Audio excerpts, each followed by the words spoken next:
करण जी कोशिशि कईसीं त गाड़ीअ जा पोयां टायर जेके आहिनि उहे जाम थी विया हुयो। हैंड ब्रेक बि असां लाथो हुयो। असां गाॾीअ जो जीअं हैंड ब्रेक लाथोसीं, गाॾीअ जो हैंड ब्रेक त लथल हुयो पर गाॾी अॻिते पोइते न पई थिए। सही आहे। त पोइ असां हिन जा टायर जेके आहिनि उहे खोलियासीं। टायर खोले इन जो ड्रम चेक खणी वियो हुयो। इन जो मसइलो एॾो ख़ासि न हूंदो आहे। पोइ असां ड्रम खे हल्को हल्को धकु कयोसीं त असांजा टायर फ्री थी विया। हाणे असांजी गाॾी फ्री थी वई आहे। सम्झव? इहो एॾो प्रॉब्लम न हूंदो आहे, लेकिन नयुनि गाॾियुनि में बि थी वेंदो आहे। मुंहिंजे बाबा सां इहा ॻाल्हि कई त हिकु दफ़ो असां 0 मीटर बहिराण वधी हुई ते 0 मीटर गाॾीअ में इहो मसइलो हुयो त माना गाॾी जा टायर जेके आहिनि चेक खणी विया पोइ हैंड ब्रेक करे। सम्झव? इहो एॾो इशू न हूंदो आहे। नज़र काथे हूंदी ऐं वटि थोरी अब अॼु असांजी गाॾीअ जो हैंड ब्रेक जो मसइलो थी वियो आहे। थधि में छा थींदो आहे त हिन जो बंदि थी वेंदो आहे ऐं चकणी वेंदी आहे, जाम थी वेंदो पोइ हिनखे खोलण लाइ हिन जे ड्रम खे हल्का हल्का धक हणिबा आहिनि त हे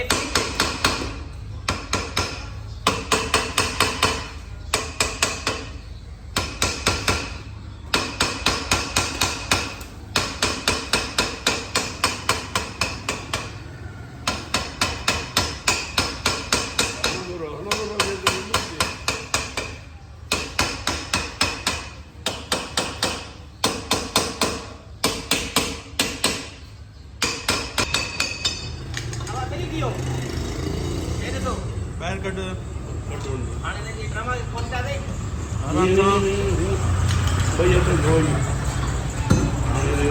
हाणे हिन में जेको आहे किचिरे जे करे हूंदो आहे, ॿियो को बि मसइलो न हूंदो आहे। इहो एॾो को ख़ासि इशू न आहे। हाणे फ्री थी वियो। हिन जे असल में जेको आहे न हैंड ब्रेक जो जेको आहे न उहो चक हणी वई हुई। हाणे फ्री थी वियो। हिन जी थोरी सफ़ाई करे बसि टायर फिट करिणो आहे। इहो ई मसइलो आहे। टायर चक हणींदा आहिनि, गाॾी तव्हांजी हलंदी न, अॻिते पोइते न थींदी। हाणे हिकु महिल त हिन जी थोरी सफ़ाई कबी बसि।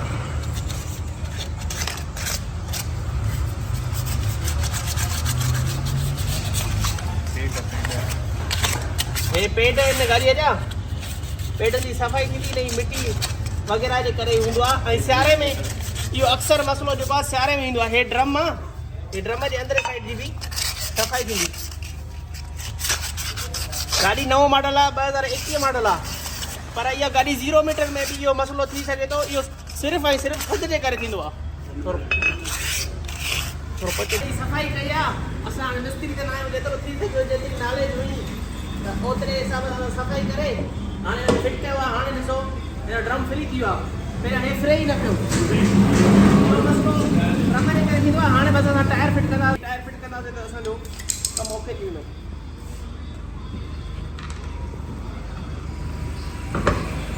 तव्हां ॿी टिप ॾींदा हलूं, टायर जा नट हमेशह आपोज़िट वारा जेको आहिनि न टाइट कबा आहिनि, उहो सवलो थींदो आहे टाइट करण में। हाणे मिसाल असां बि ॻाल्हि हे न टाइट कयो आहे त असां हे न कंदासीं। हाणे असां हे न टाइट कंदासीं।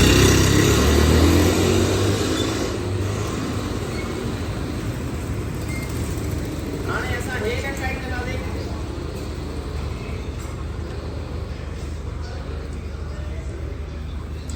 हाणे जामू साम्हूं वारो हे न थी वियो। हाणे बस जेक लाए तो टाइट कर जेक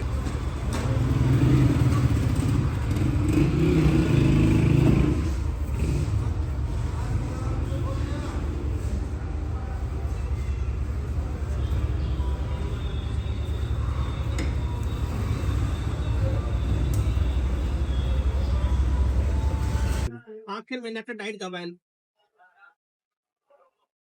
फुल टाइट। हे रखो छोटी अपोजिट वारा